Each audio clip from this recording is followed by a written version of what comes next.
Hello, j'espère que tu vas bien. Aujourd'hui, je voulais te parler de santé féminine. C'est un sujet qui me tient à cœur parce que c'est un sujet très important pour nous les femmes. Et j'ai écrit un article sur mon blog à ce sujet. Et à ce jour, c'est l'article qui a été le plus consulté sur mon blog. Dans l'article, je te parle de mon expérience personnelle et des questionnaires d'autodiagnostic que j'ai tirés du livre qui s'appelle Hormones Intelligence de Aviva Rome. Ces questionnaires sont des questionnaires d'autodiagnostic qui peuvent te permettre d'y voir plus clair sur ton état de santé et l'état de ton cycle. Si ça t'intéresse, je t'encourage à lire le livre, mais qui malheureusement n'a pas été traduit en français, il est en anglais. Je te mettrai un lien dans la description si tu souhaites le lire donc en anglais. Dans cette vidéo, je te partage un bref résumé des différentes solutions que Aviva propose dans son livre. Et en fin de vidéo, je te partage ce que moi j'ai testé depuis un peu plus d'un mois. Et personnellement, j'ai été vraiment étonnée et bluffée par les résultats.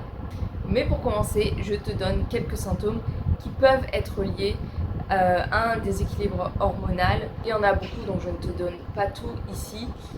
Mais je te partage les principaux que Aviva donne donc dans son livre. Donc, parmi les symptômes, on a les cycles inférieurs à 21 jours ou supérieurs à 35 jours, les règles abondantes, c'est-à-dire beaucoup de sang pendant plusieurs jours ou au contraire des règles très faibles, des cycles irréguliers ou des périodes sans règles, des maux de tête, des problèmes de sommeil, de l'anxiété ou de la dépression, une prise de poids soudaine, de la pilosité à des endroits inhabituels, des pertes de cheveux et enfin, parmi les exemples que j'ai retenus, une grande fatigue ou un épuisement.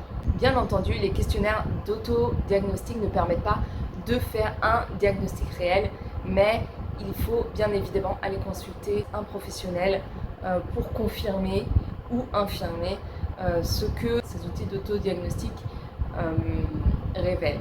Bien entendu, dans le livre, Aviva conseille pour chaque situation une approche particulière. Encore une fois, il est important d'aller consulter un professionnel si tu penses avoir un déséquilibre hormonal. Et en complément d'un suivi et d'un traitement médical, elle donne plusieurs conseils pour améliorer sa santé et améliorer son cycle. Ces conseils, tu t'en doutes, ils rejoignent vraiment les conseils classiques d'une bonne hygiène de vie, c'est-à-dire premièrement une alimentation riche en plantes, légumes verts, fruits, céréales complètes, légumineuses. Dans une autre source, j'ai trouvé que ce qui était recommandé par les professionnels, c'est la référence de 30 aliments d'origine végétale différents par semaine et un total de 200 aliments d'origine végétale différents par an. Le deuxième conseil, c'est un sommeil suffisant. Le troisième conseil, c'est de travailler sur son niveau de stress. Aviva explique que diminuer son stress est très important pour la santé de son système hormonal. Ceci implique ralentir son rythme de vie si celui-ci est très intense, apprendre à se détendre et prendre soin de soi, identifier les sources de stress et travailler sur d'éventuels traumas non résolus. Le quatrième conseil, c'est de faire suffisamment d'exercice physique, ni trop peu, ni en excès. Un excès d'exercice physique peut stopper l'ovulation. Et enfin, le cinquième conseil, c'est d'éliminer les perturbateurs endocriniens de notre environnement au maximum et de travailler sur la bonne détoxification de notre organisme. Voilà un peu pour un survol des différents conseils que Aviva donne dans son livre pour améliorer notre santé hormonale. Ce que j'ai personnellement expérimenté, c'est plutôt ce qu'on appelle le SPM, donc le syndrome prémenstruel. Il peut être assez prononcé chez moi, avec notamment la poitrine assez douloureuse 1 à 2 semaines avant mes règles et une dégradation de l'humeur assez prononcée, irritabilité, émotivité, pensée négative, etc. J'ai toujours eu des cycles assez longs, entre 30 et 35 jours. Premier jour des règles assez douloureux et plus récemment ces dernières années des spottings quelques jours avant l'arrivée des règles. Ces symptômes sont généralement associés à un niveau trop bas de progestérone ou un niveau trop élevé d'œstrogène en deuxième partie du cycle ou bien les deux. Grâce au livre de Aviva, mais aussi à mes propres recherches sur internet, j'ai aussi compris que souvent les problèmes hormonaux peuvent être aussi liés à des problèmes digestifs. Comme j'ai également eu d'autres problèmes de santé liés à l'alimentation et à la digestion, dont je parlerai peut-être dans une prochaine vidéo, je me suis surtout concentrée sur mon alimentation pour améliorer mon cycle et mon système hormonal. Par exemple, j'ai découvert que dans les cas d'infertilité pour des causes inconnues, eh bien, la raison est souvent des problèmes digestifs sous-jacents, style constipation. Ce n'est pas forcément quelque chose qui est bien connu du monde de la médecine conventionnelle, mais en fait, ce sont les études sur le microbiote intestinal qui ont vraiment été poussées ces 20 dernières années, qui ont démontré vraiment le lien entre le système digestif, le système immunitaire et le système hormonal. Leurs fonctionnements sont liés et donc si un est perturbé ou défaillant, eh ben, ça a des répercussions sur les autres. Souvent, nous ne sommes pas conscientes que nous avons des soucis digestifs parce que les symptômes associés sont considérés comme normaux, des symptômes qui apparaissent après un repas, un gros repas ou ce genre de choses, et donc on n'y prête pas vraiment attention, alors qu'en fait, ils peuvent être le signe qu'il y a un léger déséquilibre au niveau de notre système digestif.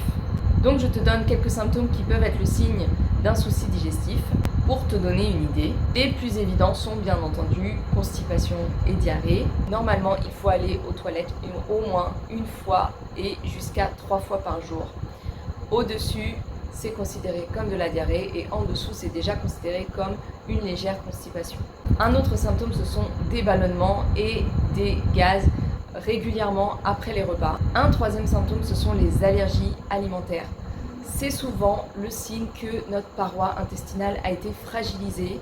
À ce moment-là, il faut essayer de repérer les aliments qui nous posent problème afin de les éliminer temporairement de notre alimentation et travailler à la restauration de notre paroi intestinale pour ensuite voir si on peut réintroduire ces aliments ou non à notre alimentation. Un autre signe, ce sont les maladies auto-immunes. En fait, les maladies auto-immunes, leur origine est souvent du fait d'une paroi intestinale dégradée. Certaines substances ont commencé à pénétrer dans notre sang et notre corps, ce sont ces substances que notre corps cherche à éliminer. C'est ça qui provoque certaines maladies auto-immunes. J'utilise le mot allergie, peut-être que le mot le plus approprié est intolérance. Mais personnellement, j'ai eu une sorte d'allergie alimentaire qui en fait se manifestait sous la forme de rhinite allergique ou fameux rhume des foins, et du coup j'ai mis du temps à réaliser que c'était lié à mon alimentation. Dans mon cas, c'est notamment les produits laitiers et les aliments très gras qui ont tendance à provoquer encore cette réaction chez moi de rhinite. C'est pourquoi si tu as des symptômes qui s'apparentent à un déséquilibre hormonal, je t'encourage à regarder du côté de ton alimentation, car c'est selon moi là que tu auras les meilleurs résultats. Et donc enfin, je te partage ma petite expérience de ces dernières semaines. Le mois dernier, après avoir regardé un documentaire santé qui préconisait pour la santé féminine la consommation de diverses graines, j'ai décidé de tester avec les graines que je peux trouver ici au Burkina. Et j'ai donc intégré différentes graines quotidiennement dans mon alimentation, ainsi que quelques plantes connues pour leurs bénéfices sur la santé.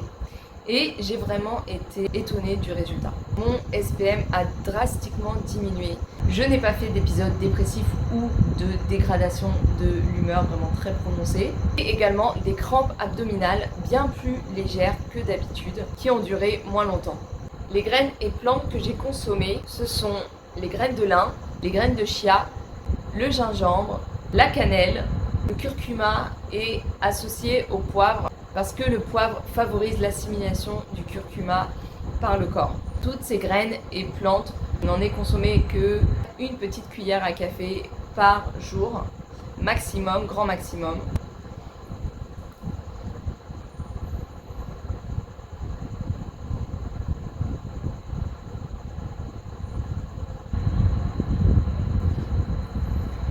Et je les ai consommés soit avec un yaourt nature le matin au petit déjeuner, soit dans mon café. Voilà, je mélangeais un peu d'épices dans mon café, soit dans un plat normal.